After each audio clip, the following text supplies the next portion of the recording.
Alright guys, what's up? Tom Hayes here, another Amazon FBA video, and today I want to talk to you guys about, if you're an existing Amazon seller, how to scale. Alright, this is a big thing that I don't see a lot of people talking about, and it's the way that I've really developed my brands and really scaled my business as a whole, utilizing kind of the two powerhouses of e-commerce, which are Amazon FBA and Shopify.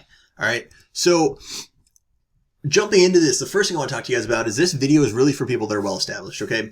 If you don't have numerous products already on Amazon FBA, ranked well, selling well and consistently, then this is not probably the video that you want to watch right now, all right? This is something you can aim towards later on, but until that you have consistent revenue coming in and you've dominated your Amazon marketplace, this is not the step to take, okay? So this is a great way though, if you have, let's just say you're doing 10K a month now, you have 3 products in your brand, and you're looking for a way to start, expanding and scaling that brand and revenue. This is a great way to do that, okay? So Amazon, in the beginning, when you're building a brand, is by far the best way to do that, okay? Amazon FBA is killer, right? Yeah, coming out of the gate, you get to utilize the authority and trust and their massive, basically customer base that Amazon already has. And this is so important.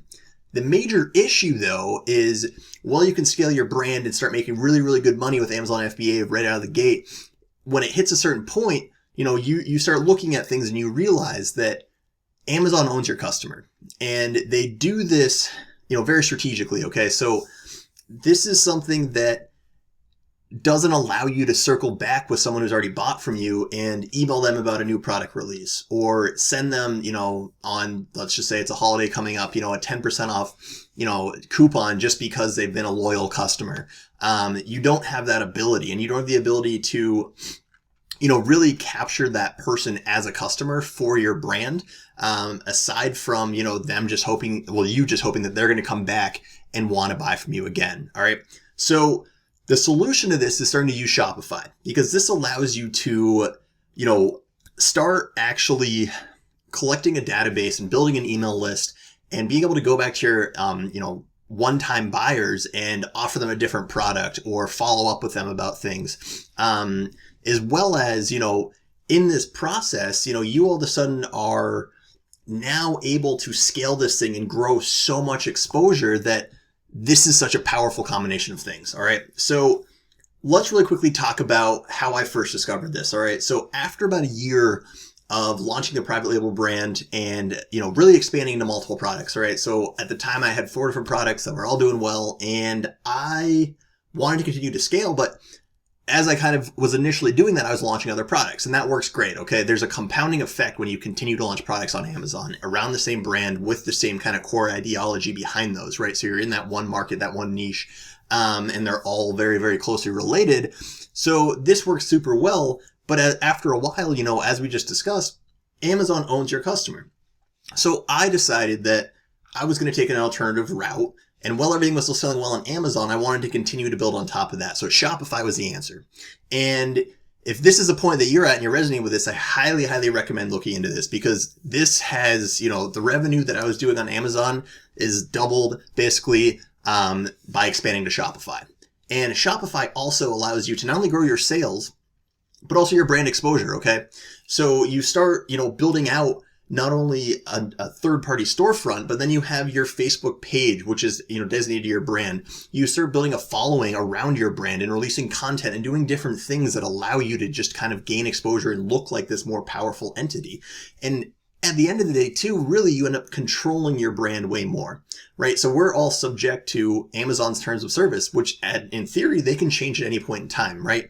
If someone files a false IP claim against you, they can suspend that listing. Numerous things can happen, right? And we all kind of have heard the horror stories of, someone getting banned, someone getting suspended, all of their, capital and their revenues tied up in Amazon and they can't do anything with it, right? So this is a way to diversify and start to expand your brand, as well as be in more control and actually start nurturing your audience and your following of customers through, whether that may be email or Facebook, your Facebook business page or whatever it might be.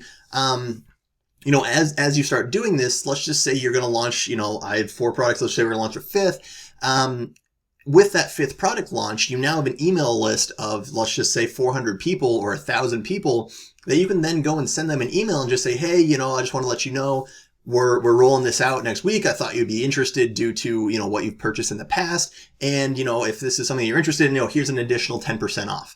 And that's free for you. You now own that customer. You don't have to go advertise to them again. You don't have to go and continually run ads and try to get back in front of them. You now have, basically got them into your customer database, which allows you to continue to go back to them, which increases their lifetime value, which as, any entrepreneur or marketer, that's really your ultimate objective, is you want to have that information so that you can sell them something in the future. Okay.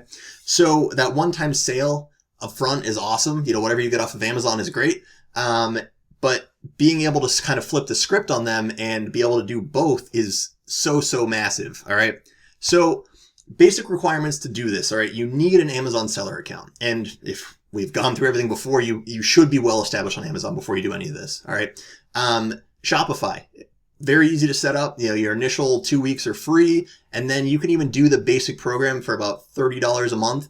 And that works just fine. You're going to have to buy a domain that is specific to your brand. Okay, this is very important. You want congruency across wherever your brand shows up, right? So your storefront name, your trademark name, your actual Facebook page, your domain, all those things should be very, very consistent across every front wherever your brand is displayed, okay? The other thing you're going to need is your UPC. And most people, when we're going through this, all right, so yes, you need a UPC to get your FN SKU, but in this scenario, we really need that actual barcode moving forward as well, okay? So if you're in the US, you need a UPC. If you're in Europe, you need an EAN. Just very kind of, elementary things, but these are things that you will need to kind of make these two entities interlock, okay? So the first thing you do once you set up your actual Shopify store is you can add Amazon as a sales channel, okay? So you can see where under sales channel, there's that little plus mark. If you click on that, it'll display a bunch of things and it's free to add Amazon there. Okay. So this is something that you first need to integrate kind of in the background, and this becomes very, very relevant. So you then have to go into your Amazon Seller Central account and sync, with Shopify as well. But once this is established, the great part is now you're able to actually access Amazon's multi-channel fulfillment. All right. So once this is all set up, Amazon will actually track the inventory and it's going to be carried over to your Shopify site as well. Okay. And you're going to use your existing Amazon FBA inventory. You're not going to hold anything. It's nothing additional. You just now have another platform where you're going and promoting this, and you're then able to make sales from your existing inventory, which Amazon will still, pick, pack, fulfill, do everything with that. And the orders are automatically pushed via an API link, which is all set up. One thing I do want to note is that there are some other fees that I do want to discuss such that you guys aren't surprised by these. Okay. So this is a broad overview of this strategy. All right. We're not going super in depth today, but I want people to be aware of this because I don't see any other videos on this. I don't see people talking about this, but this is really how I've built the 4 brands that I have and how I've scaled my Amazon business massively. So, continuing on that note, there's a few things when you're setting this up, all right? I'm just going to hit on a couple of them, but your inventory, right?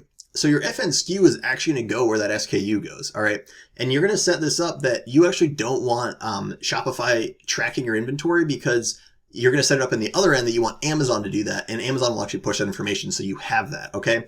And in these actual fulfillment fees, when you're looking at the MCF protocols, basically the multi-channel fulfillment, there are different pricing tiers for shipping, and you can actually pass those along to your customer. And this is something that, for instance, the example below is for a large item from 1 to 2 pounds, right? There's a lot of things that are going to fall in this category. That's why I chose that. There's going to be things that are less. There's going to be things that are more, but understand this is just an example. They're charged to pack it, ship it, everything else to your customer is $4.76. So if you can set up your shipping rate for that product on your Shopify storefront for the same, then you aren't paying that fee. Okay. So there's a lot of ways to start mitigating this out and not acquiring more cost for you, but in theory, actually making your margins better. So that's one thing I do want to touch on, right? So why did I really do this? And how have I done it? Right. We've covered the why. Shopify though, I really use to just expand my brand's exposure, increase my control, and diversify my streams of income moving forward. Okay, so everything that is driven to my Shopify site is via either SEO, paid advertising, primarily Facebook ads and Google AdWords, and some social media influencers. All right, so some Instagram stuff, other things. It kind of pertains to, it should pertain to specifically to your niche, but it really depends on what you're selling and what marketplaces you're in. And at the end of the day, Instagram influencers are a funny thing. They can absolutely crush it for you or not so much. So that's something that I want people to be a little bit wary about. But at the same time, Facebook ads, if you know what you're doing, you can make so much money. It's not even funny. SEO is actually an important thing for Shopify, because when you set this up, you're building another web page. So if you want to index and rank on Google when someone types in something, you can actually show up there. And that's also how you'd integrate Google AdWords. Okay. So the inventory is synced, like we were talking about, right? So there's an API link which will literally push your orders from Shopify to Amazon, and they will fulfill those for you, which is so cool, right? And that's all taken care of. And all of a sudden you have another stream of income, and you've just diversified out. But while you're running your Facebook ads, you're increasing your brand exposure. While you're running your Facebook ads, you're also, being exposed in a way that, they can come back and like your page. They can actually come back and, join your Facebook groups, especially if you're very active on your brand page, if you're giving information that's valuable to them, if you're, providing information with relevant topics around your niche, right? So, let's just say you were in the grilling space and you have, different recipes for different times of the year, or different ways to prepare meats, or whatever it is. As long as you're providing value and, showing how your products are used and utilized, and really, differentiating yourself in that space, this is a huge tool because there's multiple components to it. So this was just a short video, but I just wanted to talk about the fact that people aren't talking about this, and this is something that you guys are missing out on if you're an Amazon seller and if you're well established. Okay, so highly recommend that this is something you go after. If you found some value in this, hit subscribe, hit like. If you want more content on this, put Shopify and Amazon below. Just put them in the comments, all right? The other thing is, if you're not a part of the FBA Liberators Facebook group, I highly recommend coming and joining it. Super active group. We're always discussing stuff, and strategies of how to grow and scale your brands on Amazon, as well as, we have everyone from very beginners to advanced sellers in there. And that's the coolest part of our community, because it's very, very, close knit in the fact that everyone wants to help each other and everyone's there to succeed. All right. Links to that below as well. And until next time, guys.